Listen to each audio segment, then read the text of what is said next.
It's me again, Robert Hale. Today I'm 73 years old, sitting in the same chair I always sit in, late at night, when the house gets quiet enough that I can't pretend to be busy anymore. I've been trying to find the right words for something for a long time now, but I think I'm running out of time to keep searching, so I'm just going to say it the way it comes. No polish. No preparation, just the truth of it. I was a very present man at work, and almost nowhere else. There's a particular kind of silence that only happens late at night. Not the silence of an empty house, exactly. More like the silence of a house that remembers when it wasn't empty.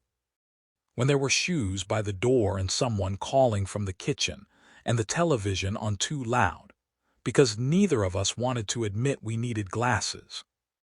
I sit here most nights now, just sit. And I think about the office. What I'm describing isn't a lesson I learned and packaged up neatly. It's more like a shape I can only see now that I'm standing far enough away from it. When you're inside something, you can't see its edges. You just know you're inside it. You think that's just what life is. The pressure, the full calendar, the sense that you are needed.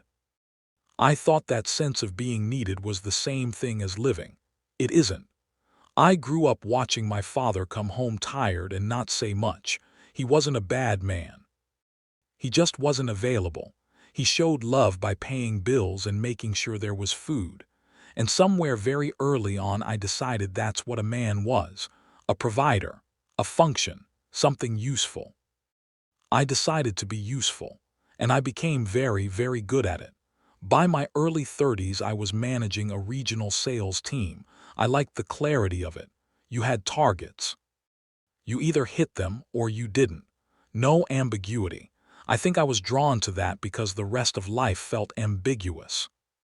My wife, Carol, she'd ask me how I was feeling, and I genuinely didn't know how to answer. Not because I was hiding something. I just hadn't checked. I didn't have the habit of checking.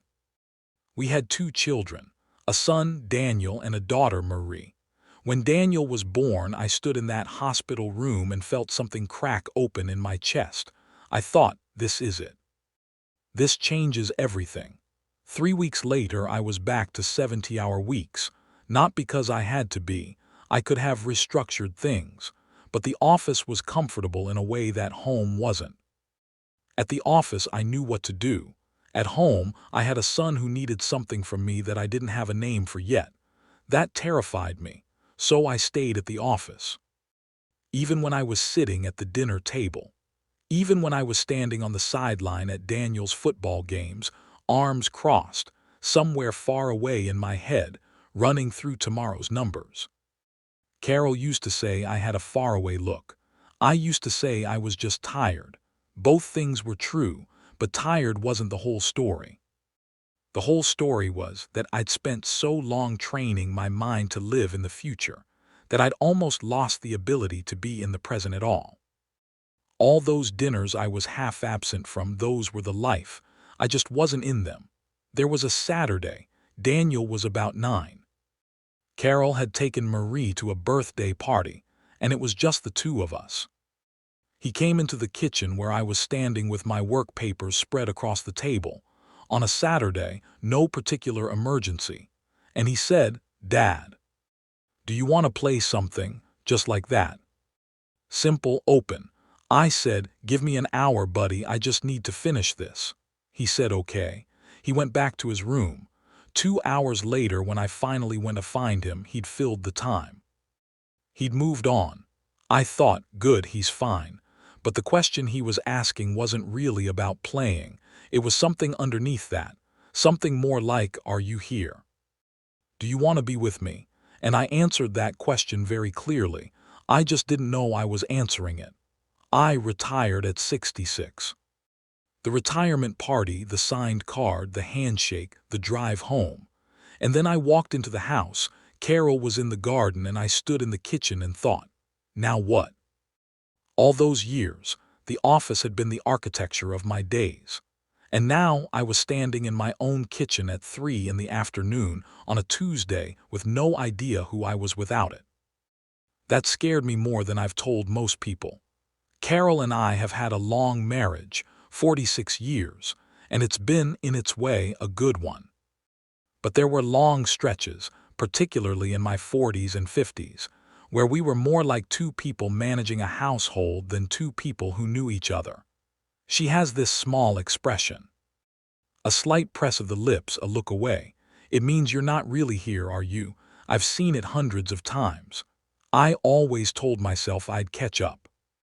When things settled at work, when we retired, then I'd be present. Then I'd give it the attention it deserved. Retirement came. And I realized presence isn't something you suddenly become when the conditions are right. It's a muscle.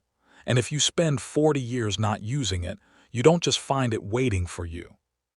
I had to learn how to be still. At 66 years old, learning how to sit with my wife and just be there. Not solving anything, not planning, just there. It was harder than anything I faced professionally. I'm not entirely sure I've succeeded. About 5 years ago, Marie and I became closer than we'd ever been. She'd gone through a difficult period, a divorce, some hard years, and she started calling more. Somewhere in those calls, something shifted. She started telling me real things. And I started listening in a way I don't think I ever fully had. One evening she said, "Dad, I used to think you just didn't find us interesting." She said it gently, almost as an observation.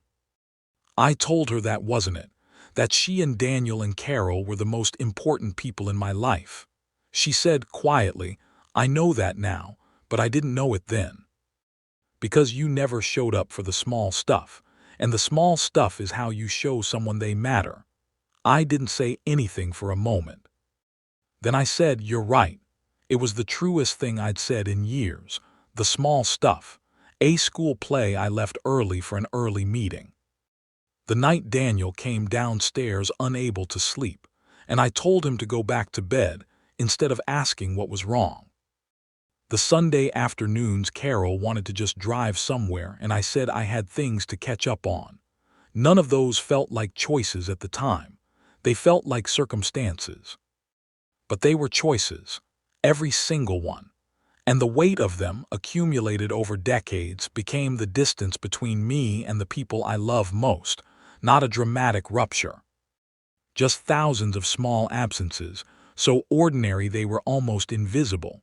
That's the part that's hardest to sit with. That no one could point to the day it happened, because it happened in increments, in ordinary moments, in half-given attention across 40 years. Last week Carol and I went for a walk. Just around the neighborhood. At one point she stopped to look at a tree that had started blooming early, some confused burst of white flowers in February, and she said, "Isn't that something?" And I stopped and looked with her. Really looked, for a full minute just standing there together. It was one of the most peaceful moments I can remember. Which tells you something about how rarely I'd let myself just stop and be somewhere. We walked home. She made tea.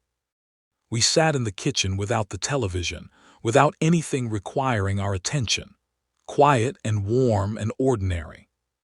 And I thought, this is what I spent 35 years not being able to sit still for. This exact thing. The office was full. For 35 years it was full of purpose and noise and things that felt urgent. And I was good there.